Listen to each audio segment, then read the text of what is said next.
सो hey everyone, आप लोग का बहुत बहुत स्वागत है हमारे यूट्यूब चैनल स्टडी पॉइंट रहा में। तो गाइज आज हम आप लोगों के लिए टॉप 15 का करंट अफेयर लेकर आए हैं। आज जितने भी करंट अफेयर हैं जो मोस्ट इंपॉर्टेंट है गाइज, मैं 15 ही लेकर आई हूँ। इंटरेस्ट में गाइज इसका नोट जरूर बनाइएगा क्योंकि ये बहुत ज्यादा इंपॉर्टेंट है। एंड जिन लोगों का रिसेंट में एग्जाम है उनके लिए मेरी स्पेशली रिक्वेस्ट है कि प्लीज इसका नोट जरूर बनाइएगा, क्योंकि हम अगर नोट का रिवीजन करेंगे तो हम जितना ज्यादा रिवीजन करेंगे हम चीजों को उतना ही ज्यादा क्लियर कर पाएंगे और अपने एग्जाम में अच्छे स्कोर कर पाएंगे। तो इसलिए मेरी रिक्वेस्ट है आप लोगों से नोट बनाने का।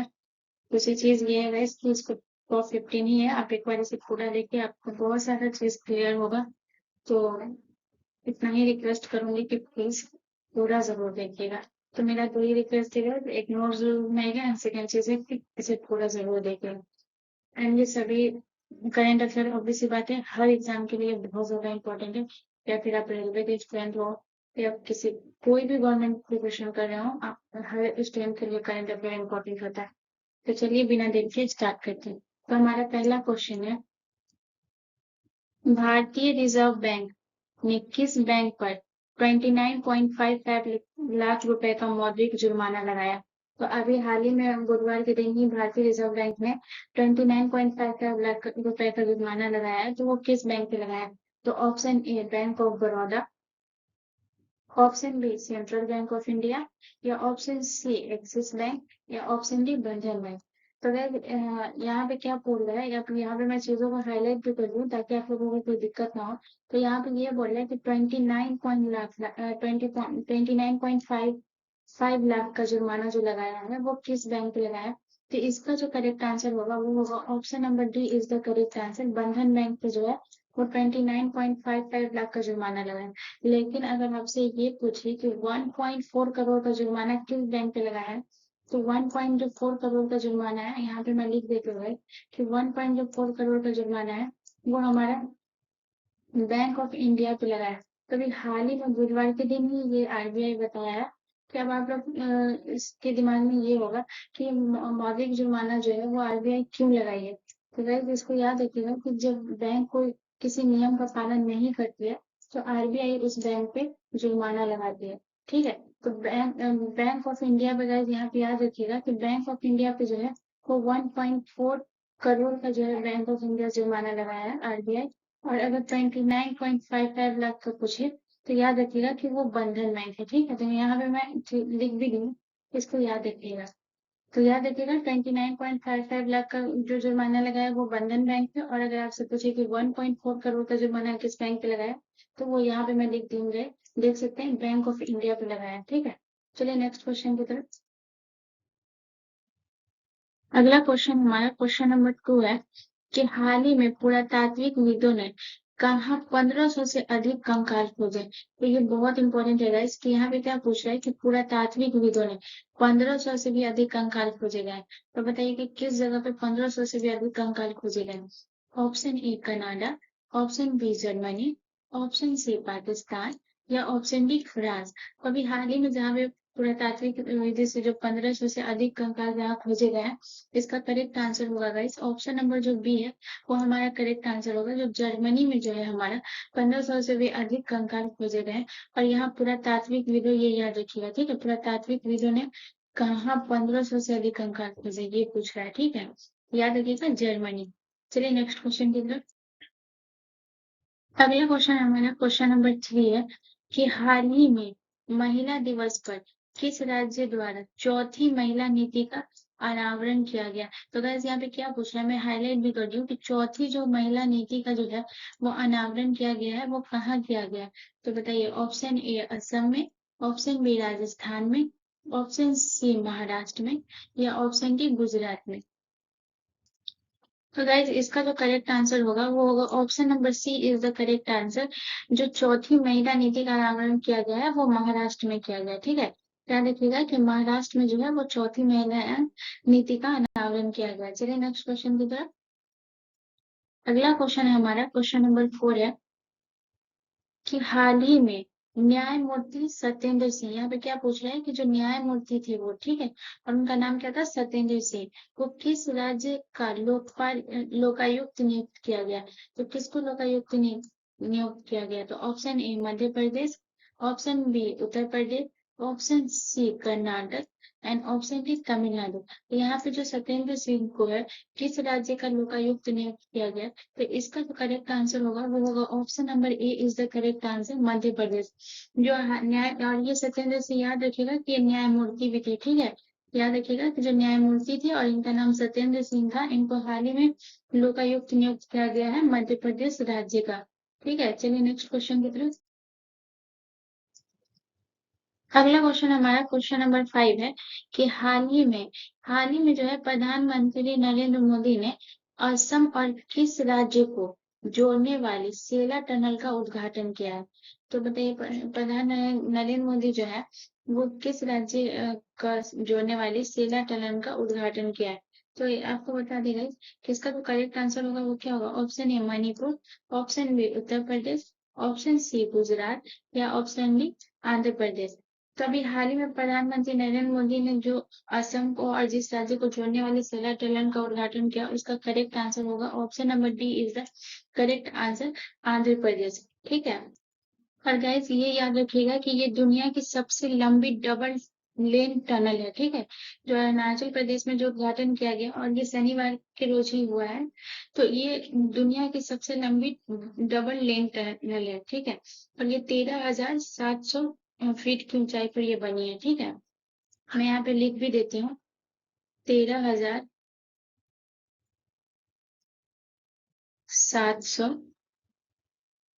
13,700 फीट। ठीक है, याद रखिएगा।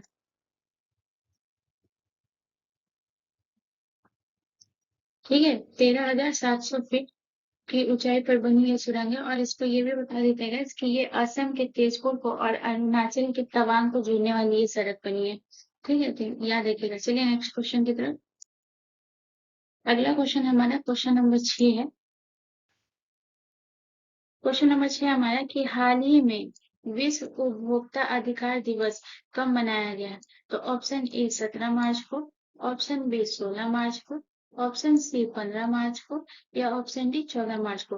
तो गैस जितने भी दिवस से रिलेटेड है ये सभी स्टूडेंट के लिए बहुत ज्यादा इंपॉर्टेंट है कि इसमें से प्रश्न आते हैं। चाहे वो वैज्ञानिक दिवस कब मनाया जाता है, पर्यावरण दिवस कब मनाया जाता है, महिला दिवस कब मनाया जाता है।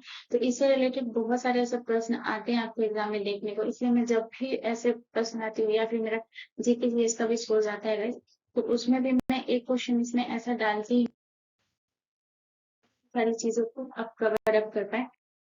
जो विश्व उपभोक्ता मनाया जाता है, इसका करेक्ट आंसर होगा option number C is the correct answer. 15 मार्च को जो है विश्व उपभोक्ता अधिकार दिवस मनाया गया है। ठीक है, चलिए नेक्स्ट क्वेश्चन की तरफ। अगला क्वेश्चन हमारा क्वेश्चन नंबर 7 है कि सातवां हिंद महासागर सम्मेलन, जो सातवां हिंद महासागर सम्मेलन है का आयोजन जो है वो कहाँ होगा। कब सातवां हिंद महासागर का सम्मेलन का आयोजन कहाँ होगा। तो ऑप्शन ए फ्रांस में, ऑप्शन बी जर्मन में, ऑप्शन सी कनाडा में या ऑप्शन डी ऑस्ट्रेलिया में। तो सातवां हिंद महासागर का जो सम्मेलन का आयोजन किया गया है, इसका करेक्ट आंसर होगा option number D is the correct answer. Australia में जो है वो सातवां हिंद महासागर सम्मेलन का आयोजन किया गया। चलिए क्या चलिए नेक्स्ट क्वेश्चन की तरफ। अगला क्वेश्चन हमारा क्वेश्चन नंबर 8 है। हाल ही में देश की पहली एलएनजी, यहाँ पे क्या पूछ रहा है इस एलएनजी, यहाँ पे जिसको सर्कल कर रही हूँ ये बहुत इंपॉर्टेंट है guys, कि इसमें क्या पूछ रहा है कि एलएनजी, एलएनजी बस का जो है उद्घाटन वो कहाँ हुआ है। तो गैस मैं एलएनजी का आपको फुल फॉर्म बता देती हूँ कि इसमें लिक्विड नेचुरल गैस है इसका फुल फॉर्म। तो बताइए कि जो हाल ही में देश की पहली लिक्विड नेचुरल गैस जो है वो बस का उद्घाटन कहाँ हुआ है। तो ऑप्शन ए मुंबई में, ऑप्शन बी कोलकाता में, ऑप्शन सी तमिलनाडु में या ऑप्शन डी बेंगलोर में। जो पहली एलएनजी का इम्पोर्टेंट है इसको याद रखिएगा। तो इसका जो करेक्ट आंसर एलएनजी बस का जो उद्घाटन किया गया, करेक्ट आंसर है option number A is the correct answer. Mumbai में जो है वो एलएनजी बस का उद्घाटन किया गया। और अगर आपसे ये पूछे कि किस सीएम के द्वारा ये उद्घाटन किया गया, तो एकनाथ सिंह के द्वारा ये उद्घाटन किया गया। मैं यहाँ पे लिख भी देती हूँ कि एकनाथ सिंह के द्वारा जो है ये उद्घाटन किया गया है। ठीक है, जो मुंबई के सीएम है।